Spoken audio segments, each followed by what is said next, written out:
Hey everyone, thank you for joining me. I'm going to be kind of quick. Just wanted to get some information out, just for your information. A lot of people have been going through YouTube looking for, trying to figure out, trying to understand what the Epstein files are about. How do they relate? Who is on there, etc. Um, I don't really care what your political affiliation is. I am an American. I am a veteran. I am a woman and I am a spouse. And the problem I have is dishonesty has gone and was rampant for Felon 45. And that seems to sit okay with maybe about 35 million people. This country, last I checked for the census, had 335 million people. So 300 million people either have no comment, are not involved, or they are protesting day in, day out. Be that as it may, what I am going to read is basically a condensed version of who, what, where, and what's publicly known as it relates to Jeffrey Epstein and Felon 45. Um, this this is a cluster. It really is. It's a cluster. However, we are going to attempt to peel it back, much like an onion, much like a banana, much like skin. So, welcome. I consider this a special episode of Allison Knows. I am Allison. Hello to my alley cats. Hello to my know it alls. Um, I would like it if you'd like, share, and subscribe. I am basically under 1,000 subs, and I would love to break 1,000 and kind of be incremental as things go. Life does interfere. However, the the space is available. There is more than enough room for independent media and for others that are even remotely interested in who, what, where, what's going on, how has it happened, who's responsible, etc. So I'm Allison, and tonight we're going to take a deep dive into one of the most disturbing and complex stories of our time, a story that connects the highest echelons of power, wealth, and influence in ways that continue to reverberate through our political landscape today.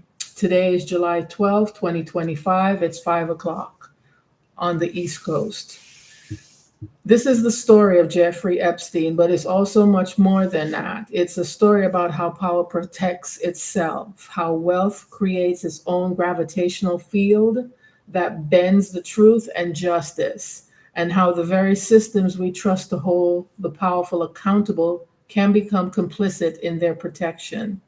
Tonight, we're going to follow the threads of this web from a working class neighborhood in Brooklyn to the gilded halls of Mar-a-Lago, from the social salons of Manhattan to the corridors of the White House. We're going to examine how a convicted sex offender maintained relationships with some of the most powerful people in America, and how those relationships continue to shape our politics today.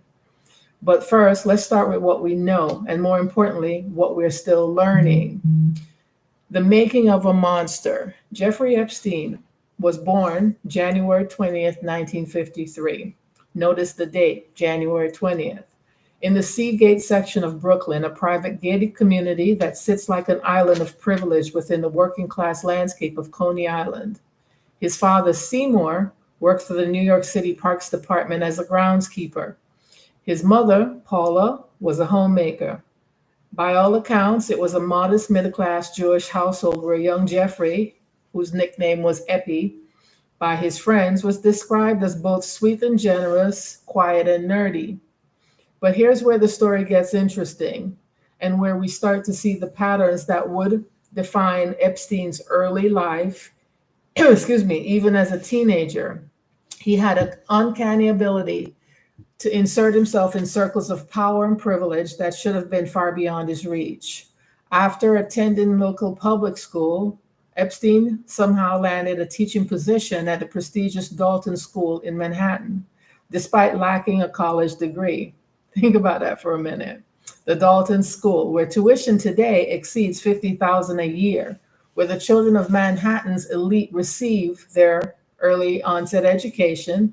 This school hires a 20-year-old from Brooklyn who has never graduated from college, but they have him teach mathematics and physics. How does that happen?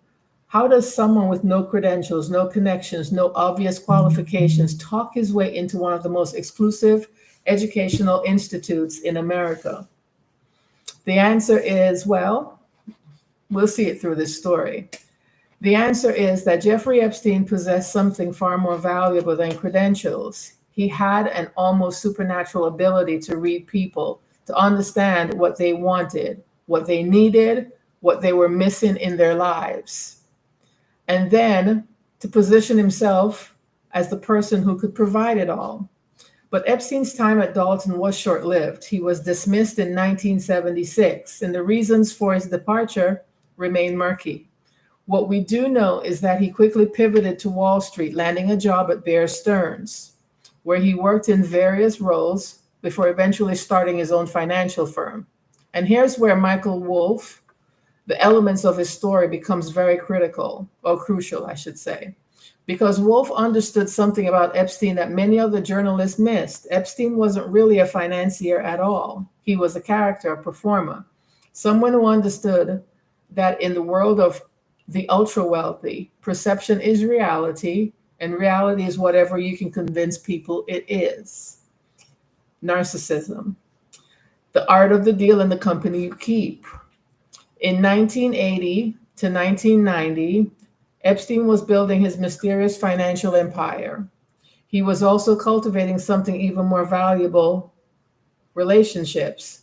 And nowhere was this more evident than in the friendship he had with brass real estate developer from Queens who was making his own mark in Manhattan's social scene, Donald Trump.